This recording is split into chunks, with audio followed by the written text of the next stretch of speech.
Hi, my name is Damon Sisk. This is a quick introduction to me as your instructor. I've taught for the Purdue Polytechnic in New Albany since 2007. My career began in '95 when I began attending Purdue main campus. I worked on a degree in chemical engineering, in fact, finished my bachelor's degree in 2000. I then realized that chemical engineering wasn't really for me. Actually, I realized that in about 1999. And while I learned a lot there and I'm grateful for what I learned and enjoyed it, I realized mechanical engineering fit me much better. So I went across the mall. For those of you familiar with the campus, the mechanical engineering building is essentially across the mall. Went over there and earned a master's degree in mechanical engineering. After graduating in 2002 with my master's degree, I went to work for a company called Amatrol. They make technical products for education. And here's one of the products that I designed. It's called the T5554. Where that number came from, I don't know. Probably from the company that, one of the many companies that Amatrol bought called Technovate. But anyway, they already had the 52 and the 53 when I came, and I designed the 54 for them. And I had an opportunity to use my chemical engineering knowledge and understanding of process controls to design this. However, I will say when I designed it, that's when I realized that all the math that I learned didn't really help me understand how controls worked. So engineering is a great field, but I like engineering technology because we get to actually do something with what we learn. I think that really solidifies the learning quite a bit. I also designed the mechatronics trainer for them, which I'm very proud of. It was basically my baby for about 6 months to a year. I don't remember the actual timeline now. I worked for Amatrol for 4 years. But if you look at it, all of the sheet metal for the carts I designed, and you'll notice there are 7 carts there. Maybe 8 now. They may have added one. Let's see, 1, 2, 3, 4. Yeah, they added a cart.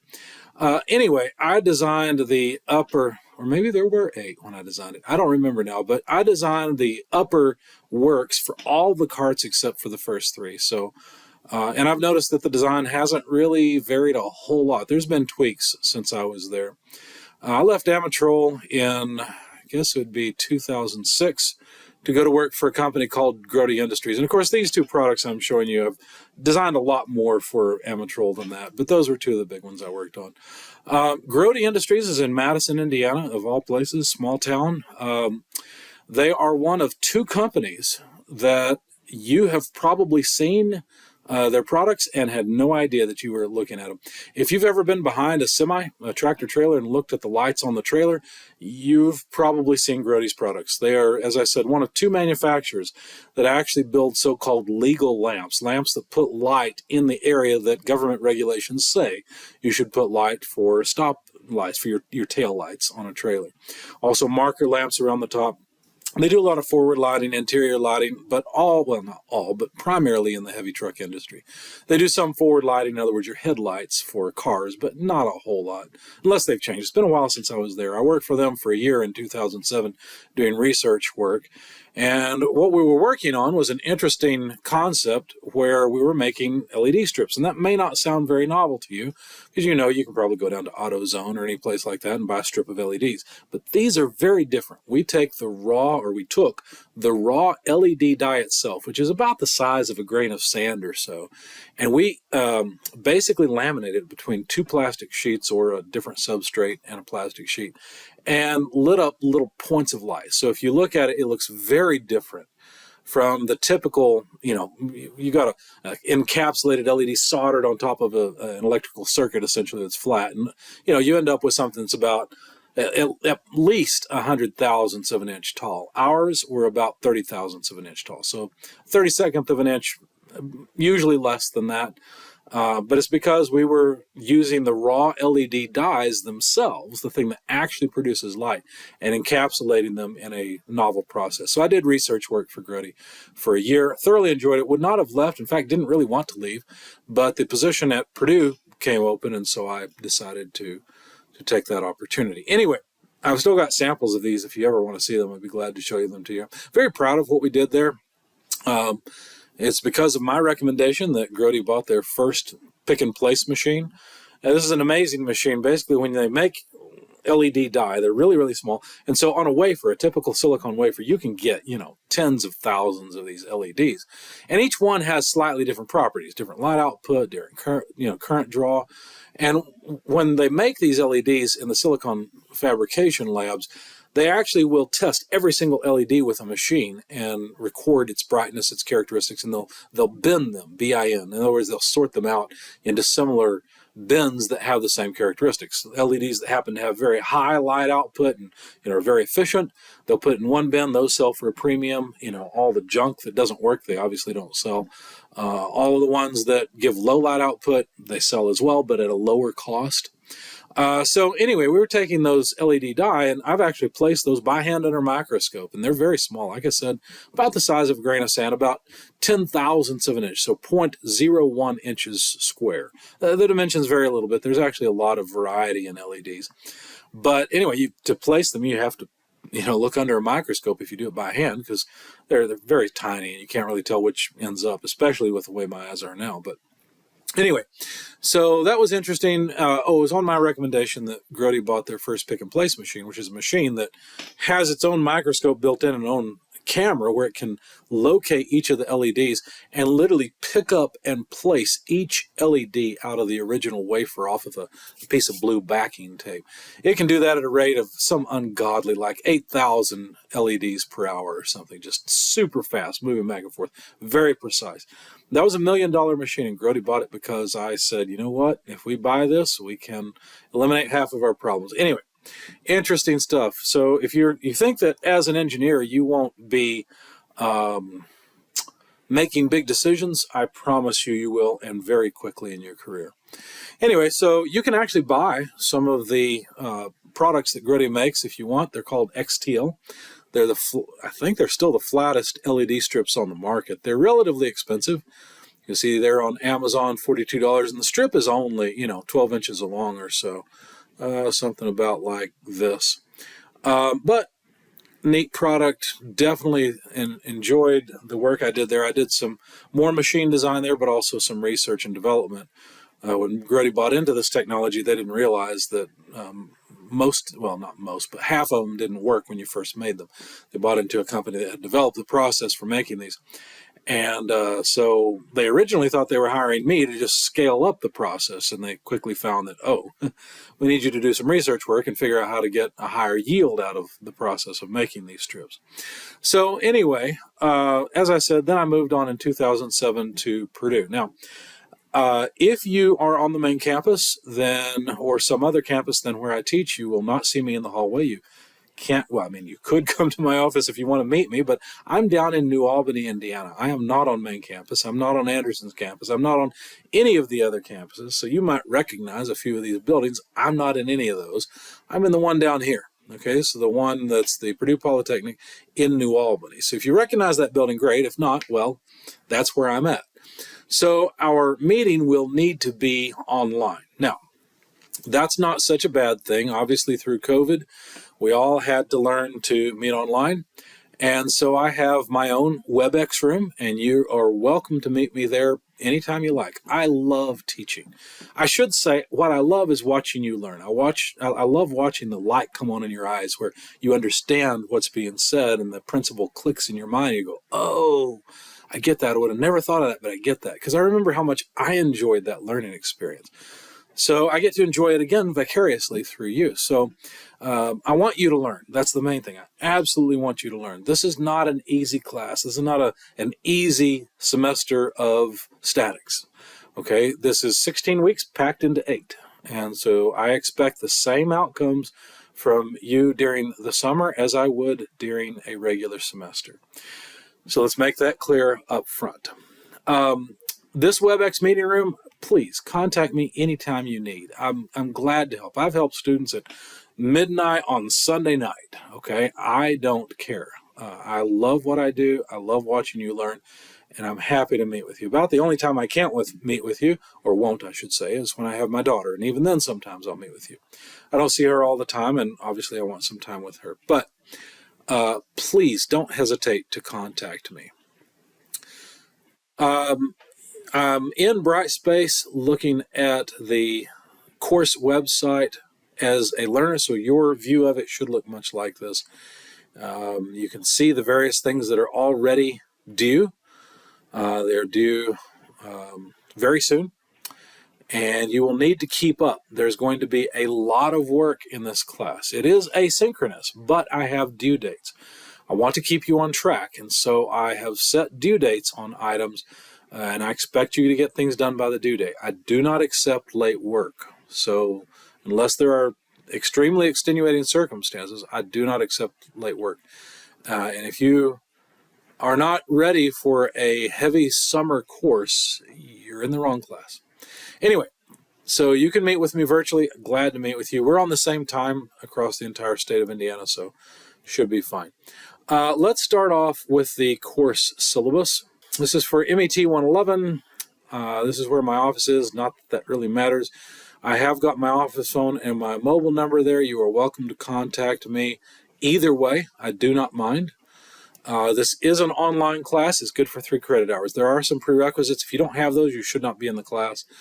Basically, what we do is we study Force. And you might feel like, oh, this is going to be Star Wars. No, Force means something in particular. I'll try to help you understand what Force really is and what we can do with it. There is a book required. If this is not the same book you've used, let's say you failed a statics course and you're taking it during the summer to try and catch up.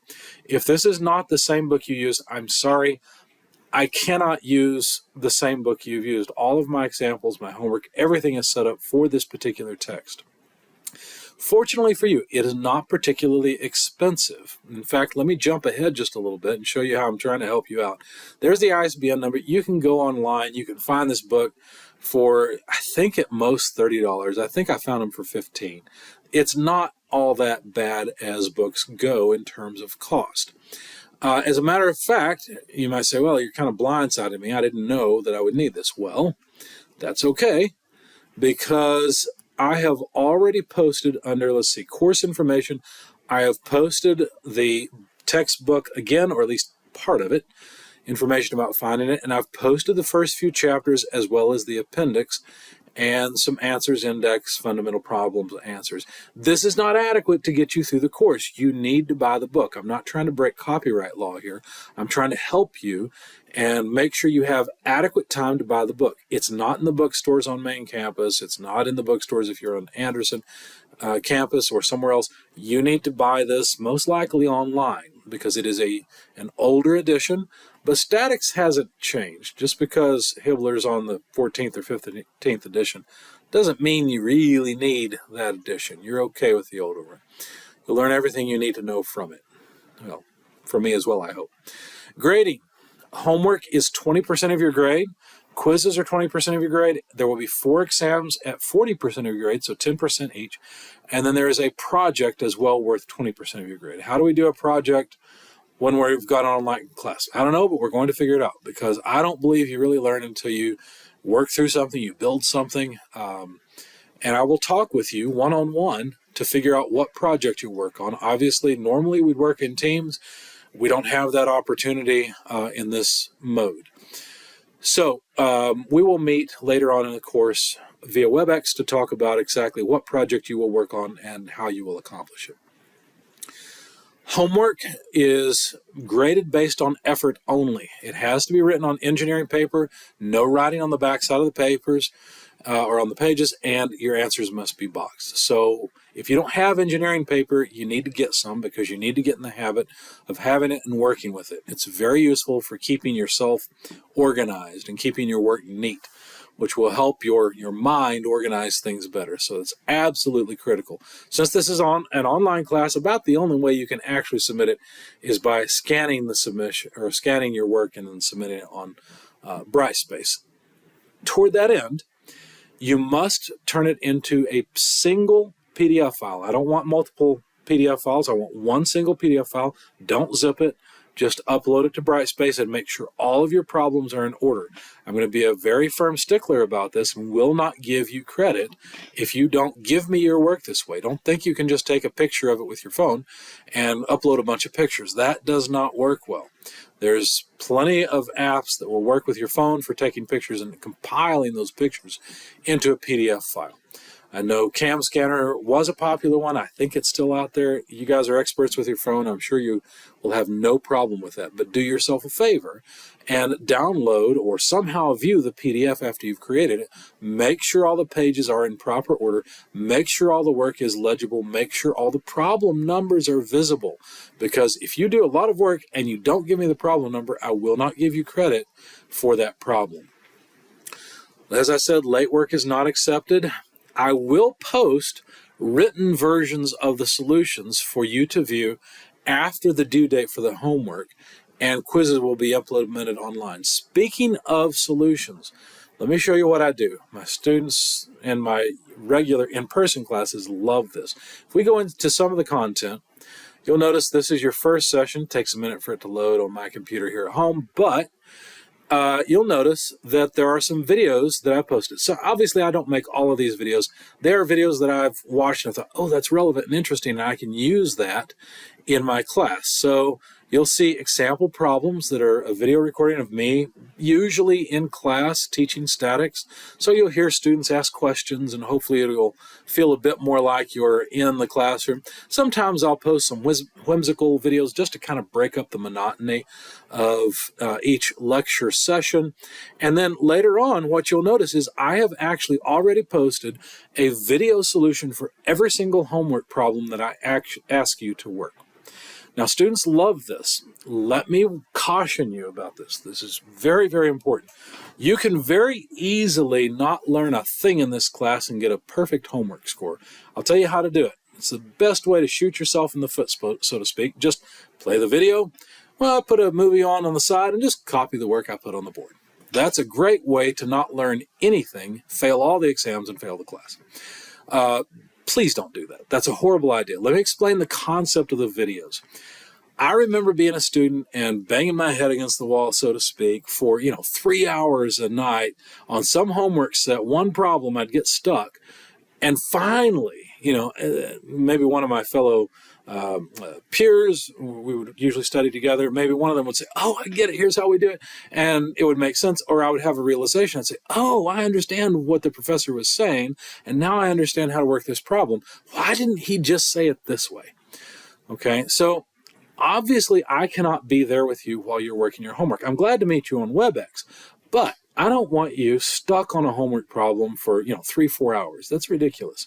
What I want you to do is get yourself a timer. Set a timer on your phone, whatever you want to do, however you want to do that, and start working the problem. When you get stuck, actually that's when you would start your timer. Decide on however much time you can. 3 minutes, 5 minutes, 10 minutes, I don't care. That's up to you. Decide on some set time where you're going to think about it, and you're going to look in the book, and maybe you go back and watch part of my lecture video. And you try to figure out how to move ahead with the solution. If you are still stuck, what you should do is go to the video for the particular problem you're working on, start playing it, and stop the video as soon as you get to a point where you have a realization, where I kind of go a different way on the problem.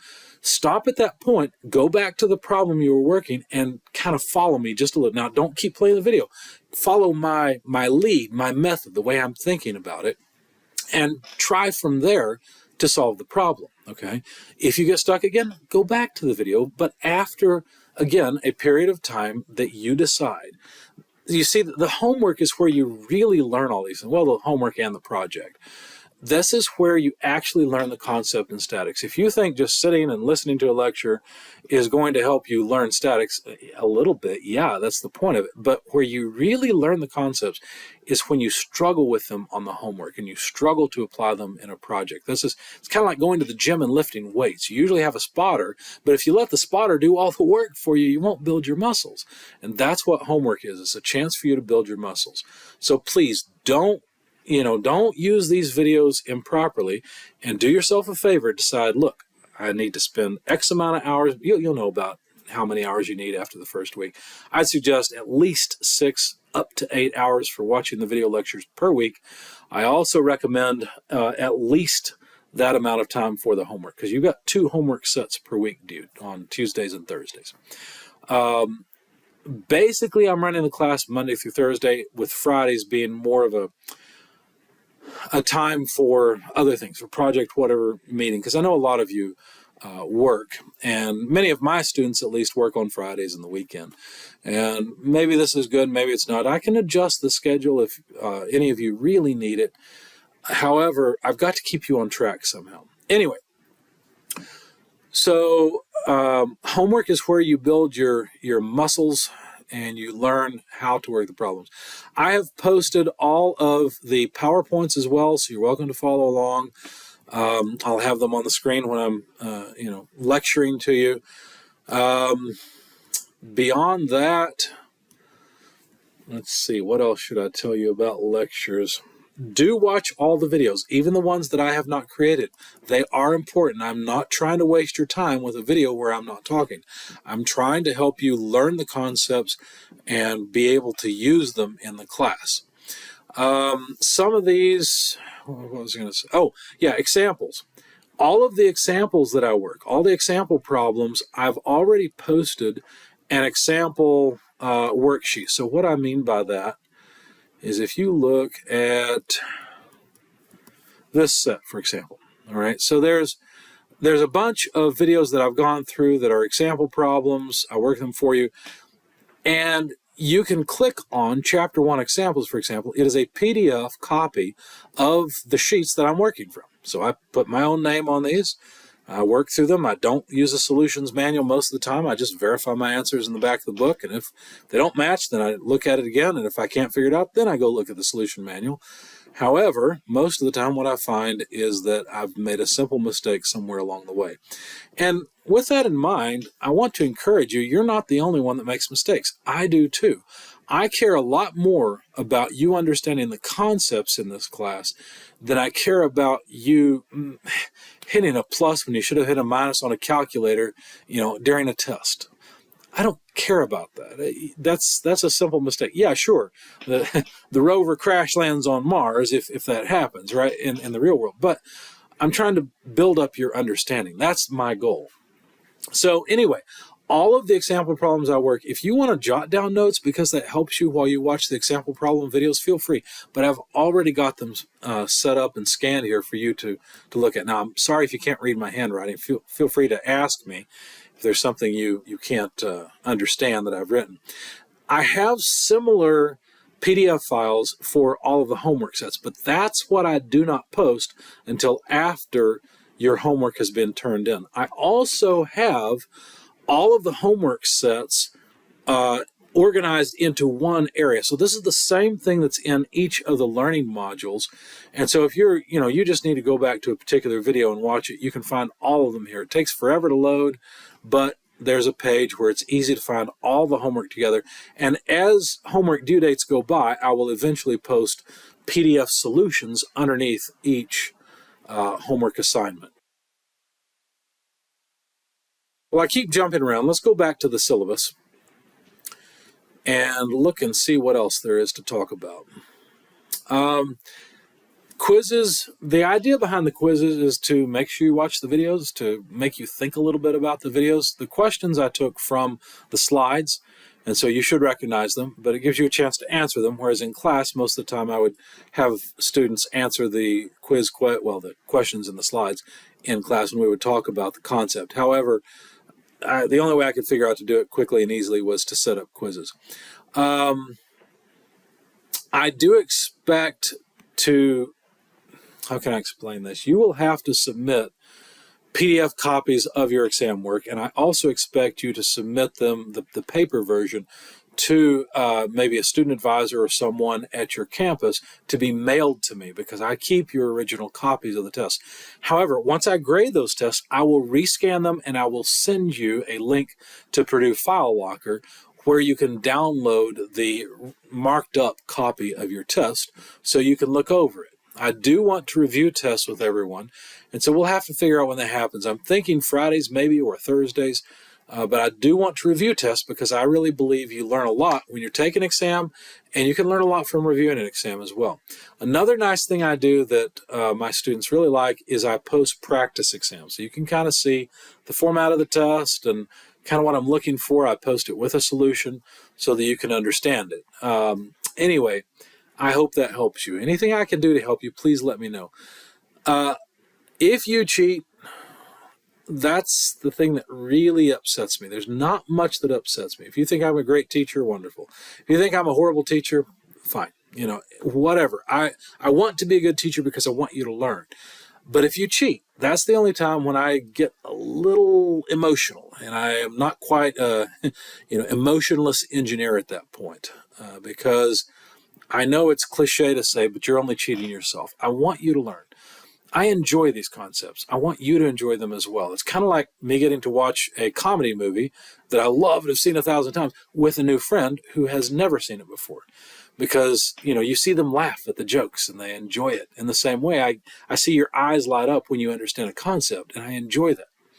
Cheating short circuits that and will definitely show up on exams. I've been teaching for many years now. I've got a lot of cheaters, as recent as last semester.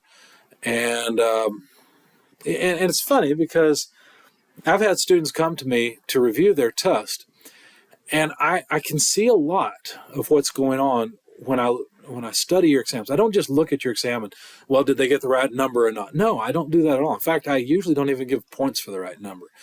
I look at the method. I look at your approach. I even look at the writing that you make that you don't ultimately use, because I'm trying to understand what your brain was doing. Which way were you going? What did you not understand, and what did you understand? Because I'm looking for an excuse to give you points.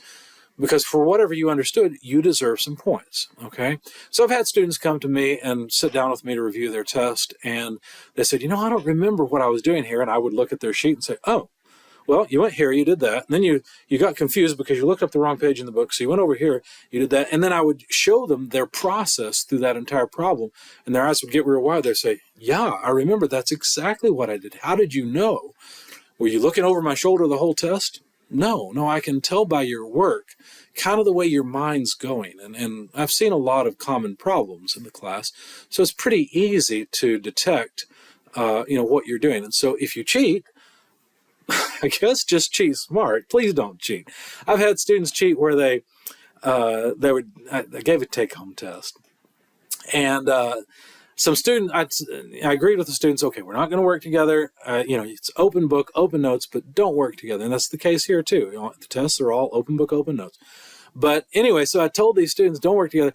A couple of them worked together. It was obvious. The way I knew is there were about 10 lines of algebra required for the problem. One student had all 10 lines. The other student copied every other line. He had 5 lines. And in the original work, there was a mistake made on the alternate line, which was not copied on the other page. And yet that mistake appeared in the next line. So it's painfully obvious what had happened, at least to me. And so I guess if you cheat, cheat carefully, okay? But just don't cheat. I do love to keep in contact with my students. Even if you're on main campus, you're still my student because you've taken 111. I'm glad to help you with resumes, by the way, if you ever need it. I've got a method for writing a resume that's been pretty effective. I've had students go to work for Boeing, just out of the New Albany site, and go all over the place. I've had students go to Florida, many other places. Anyway, glad to help you with that. I will accept LinkedIn requests, but if you want to Facebook friend me, which I know most of you probably aren't on Facebook, if you want to do that, I will ask that you only request that connection after you graduate. That's more my private life, and I'm glad for you to see it, but I don't want to bias you for or against me by you seeing my personal views on things and, where I went on vacation, things like that. If you need accommodations because of a disability, please let me know as soon as possible, because we need to make arrangements and make sure that you are tested fairly and adequately. There's a bunch of other stuff we'll go through. Most of the policies that are sort of boilerplate are on the course site, so I will go through those with you in a moment. This is the tentative schedule in the syllabus. You can see it is absolutely jam-packed. I plan to have an exam every 2 weeks, and I've tentatively set those for Fridays. Please let me know if there's some reason that absolutely will not work for you. However, even if you have a job, you may need to ask for some time off to take this. A summer course is always very intensive, and I can't really change that because I need you to learn, or I want you absolutely to learn everything that you should learn from this class. Now, we might adjust this schedule a little bit. You see that the bulk of the content is done by about exam 3. Will that work? Will it not? I don't know. We'll see. If we're going too fast, please let me know. If we're going too slow, again, let me know. But it will be intensive. As I said, I do expect you to work on a project. So I've reserved the last couple of weeks or so for project work, and I expect to meet with you regularly in order to help you with that project. I have to okay the project that you are going to select and work on. It's basically building something that illustrates a principle of statics. And I've got some videos I'll show you in a moment where former students have built projects and what's acceptable in the class. Anyway, one thing about the test, as I said, they're always open book, open notes, but you have to be on WebEx with me. You have to have your camera on. And the main reason for that has less to do with cheating and much more to do with me being able to quickly help you if you have a problem, which does happen. I may write a question for a test and it's confusing and you're not sure what you need to do, especially in the fog of an exam. I want to be there to help you, so you must be on WebEx with me. And whatever you've got to do that, you should prepare now. If you have most laptops obviously have webcams today, but if you have a desktop with no webcam, you need to get a webcam. Other things, there's a lot of boilerplate stuff that Purdue provides. You can peruse all of these at your own leisure. I'll just click through them. As I said, these are default things that Purdue includes with Brightspace, so you know what the policies are. However, I find that students need a little more information. And as we go through, sometimes, very rarely, probably not in the summer, but sometimes I will offer extra credit in exams. And a lot of times it's not necessarily a statics thing. It's more of a reflection thing where you're saying, okay, I didn't do so well on this test, or maybe I did really well on this test. Let me reflect back and think about what strategies I used for learning the material in the class. And if they weren't effective, try something else. But if they were effective, what am I going to keep? What am I going to keep doing so I can continue to learn? And so with that, I expect the writing to be good. I expect it to be professional. I expect you to have grammar and spelling under control. I find that students don't. And so I have a writing presentation I often give. And this is just a recording from some class, I think during COVID, where I talked through the slides and showed the students some very common problems I commonly see. There is a link to a book called How to Speak and Write Correctly. And if you read the first few sentences or paragraphs, you might think that it was written as recently as 1970 or so, which is 50 years ago. It turns out it was actually written in 1910. And yet the writing, as you read it, is very clear, very concise. It sounds a little bit old, but relatively modern. And so I highly recommend reading that book in order to learn how to write better and how to speak better, quite frankly. I'm still working on it myself, if you're wondering. Here are the things that you need to learn. These are the course learning outcomes and objectives, and these probably won't make a lot of sense to you, so I'm not going to read through them, but basically the first set are the items that are more detailed, and then the course learning outcomes, the CLOs, are more, the forest instead of the trees. I've already shown you the textbook you need and the fact that I have posted some of the chapters to give you time to order the textbook. I highly recommend an actual hard copy of the book. Statics is one of those fundamental subjects where you will probably want to refer back to it. A statics book of any flavor should be on your bookshelf. Absolutely, so you can refer back to it. And I recommend this one. It's a good book. It's relatively inexpensive. It has everything you need. But there's also an online statics sort of resource for learning, and you may want to peruse that. If you're struggling to learn from the book or from me, maybe you go here and start clicking through some of that to read what it has to say. It's an excellent resource. I really like it. I've got some help here for you. If you're just sick and tired of the class and you feel like, I don't get this at all, go watch some of these videos. This is actually a playlist of 10 different videos. It was an NSF-funded video series that are short, to the point, and it will give you some of the fundamentals of statics. And it's a little bit enjoyable because it all pretty much, I think I watched them all. No, I watched them all, but I think it all revolves around football. So you should like it. It should be entertaining. unless you're someone like me who has no interest in sports. But anyway, I also organized all of the quizzes into their own folder as well, but they are just a repeat of, and you don't have to take it both places, but it's just a link to the quiz from right here. See the Chapter 1 concepts, it's there in the learning module. It's also in the quizzes section. So they're easy to find. Hopefully that's helpful to you. I try to keep things organized. The exam, you won't see much here yet. However, I do have exam submission areas set up. I write new exams typically each semester. Sometimes I'll reach way back and use an old one, but for the most part, I write new tests every semester. But this is where you will go, and I've already set up the dates and the access and everything. So we may have to tweak these if you have certain needs, but or if your schedule doesn't allow it. But I've tried to make it pretty open and easy. Beyond that, we've already gone through one learning module. Oh, as the course goes on, I will turn on more and more learning modules. I try to not give you just all the information at once, and that way you're not just inundated. But if you find that you're going through the material quickly and you want me to turn on more learning modules, just let me know. I don't mind.